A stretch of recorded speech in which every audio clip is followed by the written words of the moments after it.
Hi guys, James at Rampant Lion Reviews again for you today with another beer review. For this one we are going to cross the Øresund once again, and we're going to go back to Copenhagen in Denmark, which, as I've told you many a time, is one of the best craft beer cities in Europe, if not one of the best beer cities in the world. There's a hell of a lot of good craft breweries and bars and things over there now, so definitely check it out. But for this review we've got a beer that I think will be really interesting. This is a brewery that I've never tried anything from before, and it's one of my kind of old favourite styles of beer, I guess you could say. So for this review we are going to go to Broaden and Build Brewing Company for the first time, and we're having a taste of the Malster. So this one is a brown ale brewed with toasted hazelnuts, coming in at 6.3% ABV, and from what I gather this brewery tends to focus on the pairing of food with beer. But the whole thing with me in brown ale started off when I first tried the Brooklyn Brown, and that's, you know, it's still a really solid, quite sessionable brown ale. You don't get too many of this style over here in Europe, and when I saw this one in Kiosk, and you know, put on top of that the fact that it was another new brewery that I'd never tried, this is one that I just felt I had to take home and review for you. So really curious to see how it turns out. This brewery seems to be building a very good reputation for itself, so hopefully this is a nice example of one of my old favourite beer styles actually. So we'll see how we get on, and I hope that you guys enjoy my take on this beer as well. So anyway, as is usual with my reviews then, I'll tell you a little bit about the brewery before we taste the beer. If you want to get straight to the tasting, just fast forward. All the usual links are in the description below. That's the brewery website, the link to my other reviews that hopefully I can do in the future from Broaden and Build Brewing Company. Very first time I'm trying one of their beers, as I mentioned. There's all the usual social media down there as well. If you want to see more beer reviews, do please consider subscribing to the channel. The whole channel, of course, has a geography-based tagging system, so you can go into the homepage and search for beer based on country, city, state, county, prefecture, whatever it is you're interested in. Do check out the playlists of beers from different countries. There is one there for all the Danish beers that I've reviewed for you. That's constantly being added to, and as always, please do get in touch and let me know some of the other beers and breweries that you guys would like to see me review. It's always great to hear from you guys that are watching the videos, and the support that you show the channel is hugely appreciated. So anyway, to tell you a little bit about Broaden and Build then, on to my brewery notes. So Broaden and Build are based in the Refshaløen district of Copenhagen, if I'm pronouncing that correctly, but this you can find just out to the east of the main city. But the brewery was founded by Matt Orlando, and he's joined by the head brewer Tiago Falcone. So Matt is from San Diego in California, and he came over to Copenhagen back in 2005 to become the sous chef at the Noma restaurant. He went home for a little while and then came back to be the executive chef at the Noma restaurant as well, and he's been here ever since. Later though, in 2013, he opened up the Amas restaurant in the Refshaløen area. Can't pronounce that word, but this is a former industrial area that over the last few years has really kind of flourished and become bustling with like street food and skate parks, and you know, now craft beer as well. Mikkel or Baghaven are also based up in this area. Tiago, on the other hand, had a massive passion for cycling as well as being an experienced brewer, and he launched his Peddler project back in 2017, and basically what he did here was he cycled around and collaborated with lots of different breweries along the way. So during his time with this project he worked for Alvin and Brussels Beer Project in Belgium, also for Jopen in the Netherlands, before he came to Denmark to work initially with Dry and Bitter during the winter. But Søren Parker Wagner was actually consulting with Broaden and Build at the time, and he introduced Tiago to Matt, and he became the head brewer of the new brewery, putting the Peddler project on hold to, you know, fully invest his time in Broaden and Build. So it just really kind of happened by chance actually. But at the moment this brewery operates as a separate entity from the Amas restaurant, which is a very highly regarded restaurant. There's a few things that are saying this is one of the top 100 restaurants in the world actually, but they send their beers over occasionally to the restaurant as well. But the focus mainly with the beers is to pair them up with different types of food. So the Amas restaurant also has a 600 square metre urban farm, and some of the ingredients that they grow there are used in these Broaden and Build beers. And as of November 2019, when I'm filming this review for you, they've produced around 60 different types of beer, and you'll get really kind of strange styles from these guys. You know, there's a few different gozes and things there. You've got this brown ale with the hazelnuts, and you know, there's a few hazy IPAs and stuff like that that have had things added into them as well. So if you're into like playing around with adjuncts and stuff like this when it comes to beer, then I guess these guys are one that you definitely want to check out. It reminds me a little bit of Stillwater Artisanal. They're one of the breweries who really play around a lot with that stuff actually. So keep that in mind. If you like the Stillwater Artisanal beers, maybe Broaden and Build from Copenhagen Copenhagen are a brewery that you definitely want to check out. But basically a brewery that's very, very new, but it's got a well-experienced chef behind it, and they're focusing on the pairing of food with beers and putting adjuncts into their beers as well. So yeah, quite an interesting one this. I did actually see when I filmed my Mikkeller Baghaven video, and when we were driving away I saw the Broaden and Build one. If I'd known it was there, we probably would have gone round and checked it out for a beer or two actually, but that's something that I'll definitely need to have a look at some point in the future. It would be cool to go and check out Broaden and Build, so maybe you'll see a little out and about video at Broaden and Build at some point fairly soon. But yeah, that's all you really need to know about this brewery for the moment. That was all I was able to find out actually, but if you want to learn more, check out the brewery website in the description below. You can follow them on Facebook and Instagram to keep up to date with all the latest goings on, and of course if you're interested in the different types of beers that they did,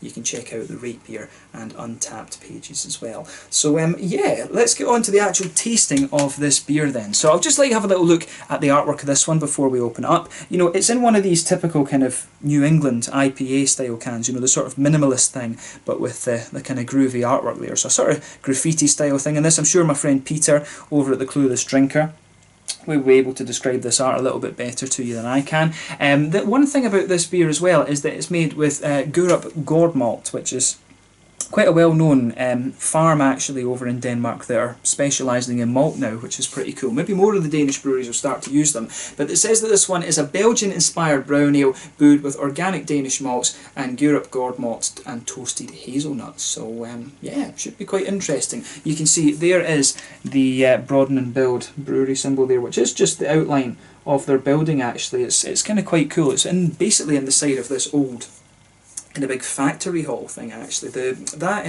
Refelsholm district is really quite cool actually, so yeah, go and check it out if you find yourself in Copenhagen. Mikkeller Baghaven is worth it, and of course you've now got a second brewery that you can go and check out when you're up there as well. But let's get this guy out and we'll get on with the tasting. And a 6.3% brown ale, apparently a Belgian style brown ale, so we'll need to see how we get on. But let's get it out and into the glass. And of course I'll put the link to, this was a beer that was bought at Kiosk in Copenhagen, so I'll put a link to the to their Facebook page in the description below, and I would recommend that you check their stuff out if you get the chance. They've got a great selection of Danish beers and as well as various other foreign things too. But yeah, look at that. So as you can see with this beer, that's one of the brightest brown ales that I've ever come across. That's a real kind of copper colour or something. That's almost the same, it's not far off the colour of Iron Brew actually, now that I think about it. So yeah, that's kind of cool actually. This is probably the brightest sort of brown ale that I've come across before. You can see that there's a solid, what, 3/4 finger of a frothy, I would say, sort of fawn ivory coloured head on this one. One or two big bubbles sticking towards the side of the glass, a few little ones heading up towards the bottom of the head there, but that beer is crystal clear. You can see a few little particles of sediment just floating around in it, but for the most part that beer is absolutely crystal clear and a lovely copper colour to boot. So yeah, you know, kudos to Broaden and Build for this one. It looks pretty nice. As I say, a bit surprising in terms of its appearance, because I've never come across a brown ale that is quite this bright before. Almost, you know, the same colour as Iron Brew, not too far off it. Yeah, that's kind of cool. For those of you that don't know, Iron Brew is this Scottish soda drink, fizzy drink, and it tastes, I don't know, some people have told me it tastes a little bit like sort of cotton candy from America or something like that. But yeah, I'm not a great fan of it. I'm probably like the only Scottish person that doesn't like Iron Brew very much. But yeah, a lot of people absolutely love it. Germans love it, oddly enough. You could make a lot of money from importing Iron Brew into Germany from what I gather. But yeah, a lovely looking beer this one. So let's take a closer look at the aroma then and see how we go on. Just an Iron Brew coloured brown ale this one. So yeah. Oh yeah. That's kind of interesting actually. So it's almost got a little bit of a kind of musty, woody type thing to it, which is interesting. Straight away though, when you smell this one, it smells a little bit like peanuts, monkey nuts sort of thing. I guess that would just be the hazelnuts. You know, I've never been a great fan of nuts generally. I never eat nuts, in more ways than one of course. But yeah, you know, the nutty qualities of this one jump straight out at you, but it really does have that peanutty quality at the same time. You can smell, there is definitely a woody kind of element sitting underneath this one. In terms of them describing it as a Belgian brown ale. It doesn't quite have the kind of big bready doughy notes that you would expect of a Belgian beer, right enough. There is a little bit of a kind of bready presence to it, mixing in with the woody qualities, you know. Yeah, definitely like woody notes, a little bit of mustiness, maybe even a little teeny bit of like a leathery note or something. But yeah, definitely this aroma of this beer is quite dominated by those nutty qualities, and they do smell a little bit toasted in fairness. So yeah, it kind of is what it says on the can in terms of its aroma. On the hoppy side of things, you know, you can pick up a little bit of earthiness in there. There is a little bit of grassiness to it as well. No real big floral or piney character coming out of this beer. Really, it's more, this beer is definitely more about the malts, but then, you know, the darker the beer is, the more that tends to be the case. The darker the beer is, the more interested in the malt you are.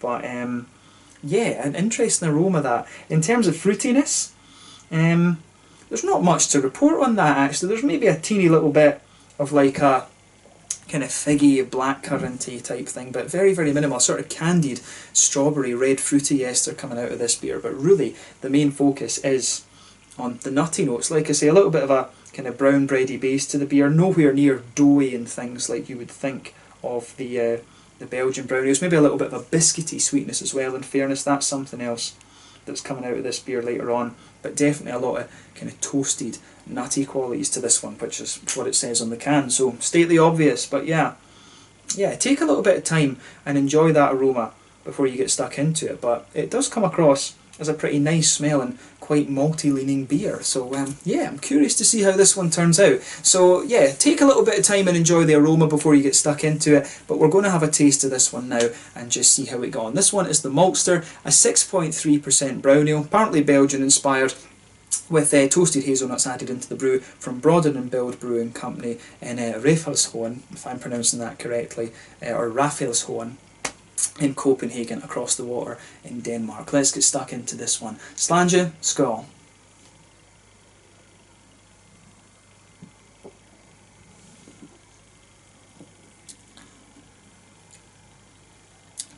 It's quite interesting actually. It's a very, very drinkable beer, this actually, in terms of its mouthfeel and stuff like that. You know, it's not a million miles away from like a light sort of drinkable West Coast pale ale. It's kind of like that, to be honest with you. That's really interesting.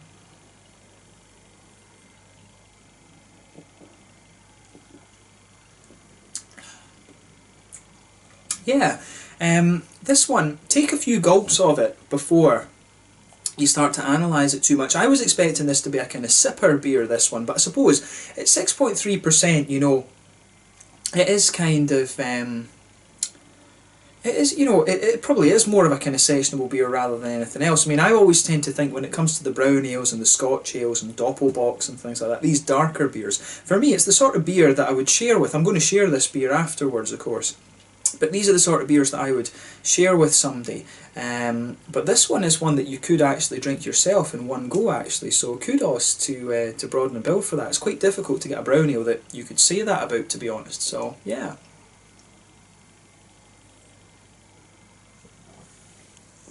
But first impressions of this beer is when you take it in, it comes across as quite sweet. It really comes in as quite sweet and wet, and then it really sort of smoothens out a little bit and you get the more complex notes out of the malt. I mean, in terms of complexity, this isn't a beer that's going to really, you know, mess with your head or anything like that. It's pretty straight up, but it's just, you know, nicely crafted and nicely done. So yeah, it pretty much, it's one of these ones that does exactly what it says on the tin, but it does it very well. So yeah, you know, you can't really ask for much more than that, to be honest. So yeah, let's try and break down the flavour of this one then. So middle of your palate, you can feel straight away, you get this sort of woody quality, that blankets the middle of your tongue. The further you go into the aftertaste, you will get a little bit more of a kind of bready note coming out of this one. It is a little bit like a kind of brown bready quality, and you can feel the middle of your palate just thickening up a bit, but it's not overly bready. I mean, in terms of it being described as a Belgian brown ale, I mean, to me you don't get all that much of that. I mean, you expect a Belgian beer to be big and sort of yeasty and bready and things, but this one is a little bit more straight up than that.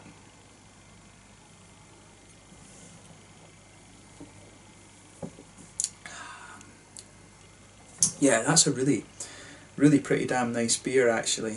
Once you get into it, It does take your mouth a little bit of time to adjust to this, in fairness, but once you get into it, this beer comes across as really pretty solid.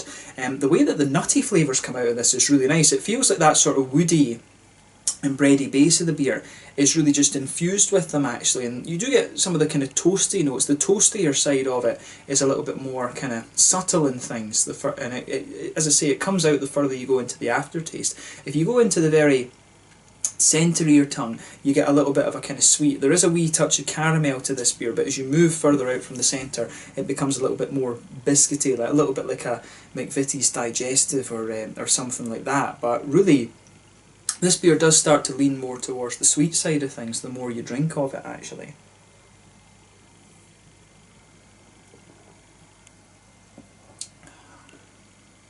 It is pretty nice, actually, I have to say. So kudos to Broaden for this one. They've taken a completely different approach to the brown ale, but in terms of sessionability and stuff, it works pretty well. You could easily session this one in the same way that you would like a Pilsner or something like that, but the thing that might stop you doing that is just a little bit of the sharpness that you get in the beginning, but we'll talk about that when we look at the fruity side of the beer. But yeah, let's put the rest of this in the thing. We'll split it up again later. Didn't think there was any sediment with this or anything. I mean, yeah, just look how clear that beer is, actually. I mean, that's pretty impressive. But yeah, in terms of the sort of hoppy side of the beer, then back corners of the palate, you've got a little bit of earthiness on the sides of your tongue, and it's not the strongest of earthiness, actually. It's quite sort of smooth and things, but as you come further forward along the side of the palate, it smooths out even further. Maybe even there's a little touch of a herbal quality there. At the front corners of the palate, it's a little bit floral and aromatic. Then around the very front curve of the tongue, it's just that little bit lighter and grassy, I would say. Behind the front curve of the tongue, of course, that's where you get that nice oily bubble where the juicy fruity esters start to push their way out of the beer.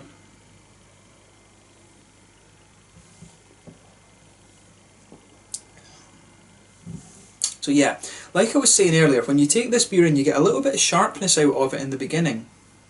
It's sort of red fruity sharpness, in fairness, but the further you go into the aftertaste, it smooths out, it becomes a little bit more kind of figgy and juicy, and then as you come sort of further forward right onto the edge of the tongue, there's maybe a little bit of a kind of candied strawberry or something coming out of the beer. You might be forgiven for thinking it's a little bit like blackcurranty or something like that. I don't think it's quite strong enough to be like blackberries. I'd say more of a sort of candied strawberry, candied blackcurranty type flavour out of this one. But the flavours that really linger there are that sort of woody flavour that the beer has and the kind of nutty infusion that you get out of the malt base as well. But I mean, overall, in terms of its flavour profile, it's probably the lightest brown beer that I've come across before, and I'm guessing that this is a beer that's probably supposed to be paired with you know, like a piece of meat or pork or something like that. Actually, it probably would go quite nicely with like pork or venison or something like that, like either a sweeter meat, a sweeter toastier meat, or a more kind of gamey sort of thing, actually.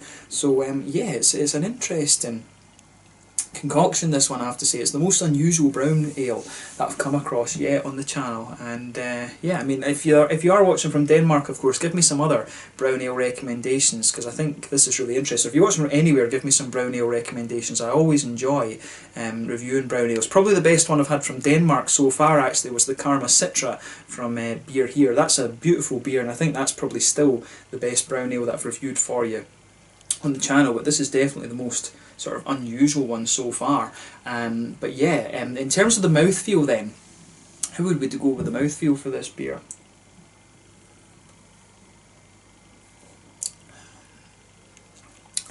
This beer is quite mid-bodied, but at the bottom end of mid-bodied. Carbonation is actually fairly crisp in this one. The mouthfeel overall, generally, there's a wee touch of oiliness to it, but it's generally quite a wet mouthfeel.